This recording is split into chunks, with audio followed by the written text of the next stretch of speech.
The following is a presentation of the Eagles Sports Network. All right, back on the Domino's post-game report as Carson-Newman prevails over the Newberry Wolves. 111-104. Adam Cavalier alongside Trey Hubbard following another stat sheet stuffing kind of day for Trey. Only 28 points, 2 boards, 6 assists. And your fan club, one Jack Browder has to come over, phone in hand, and start. Just trying to get like him. You only got 12 rebounds to go, but you got him an assist. Trey, if you're not player of the week after this week, I will have considered myself a failure. 28 points, 2 assists, or 2 rebounds, 6 assists. Hyper efficient around the basket. Your February has been bonkers for the first time in your career. 3 consecutive 20-plus point games. What made this one different from Lenore Ryan last Saturday and from Marzil on Wednesday? I mean, we knew coming into this game it was going to be super physical.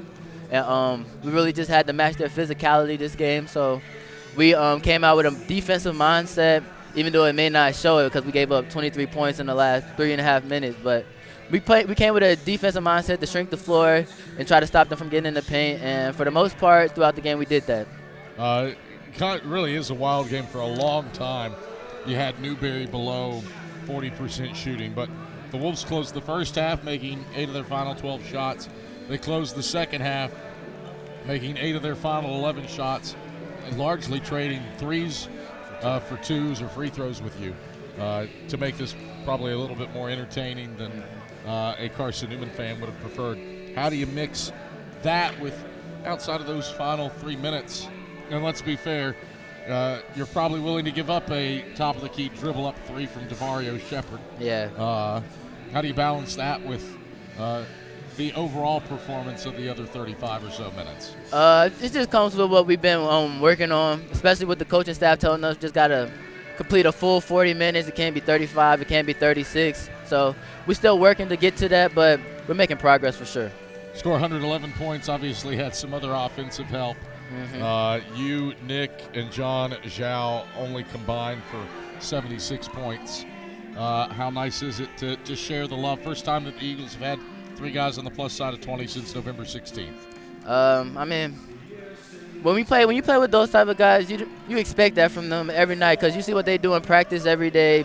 You see how they work so hard every day. So I know, like, even if they're in a slump, the next one gonna go in. So when they do stuff like that, it doesn't surprise me.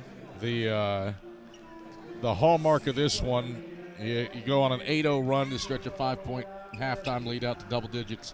Newberry draws closer, and then 6 in a row, all from Nick Brennigan to sort of put the game on ice. What were the moments within those spurts that sparked things for this team? All on the defensive side. We got a thing, again, like a talent. So 3 stops in a row. So we strained together 2 of those in the second half, and that led to us getting out in transition, finding open shooters or getting to the basket, and we capitalized on that. You get Tusculum on Wednesday. Doesn't matter what the Pioneers' record is. You know that they'll play hard. They will play with unrelenting effort in Greenville. What do you have to do to improve upon this one after a 5th consecutive win with a rivalry game looming? Like Coach say, have fun, celebrate it tonight, get your rest on Sunday, and then we back to work on Monday preparing for Tusculum because even though they might have not as good a record as we do, they still going to play hard. They're still college players, so we can't take nobody for granted. All right, Trey, thanks for the time. Congrats on the win. Thank you. That is senior guard Trey Hubbard.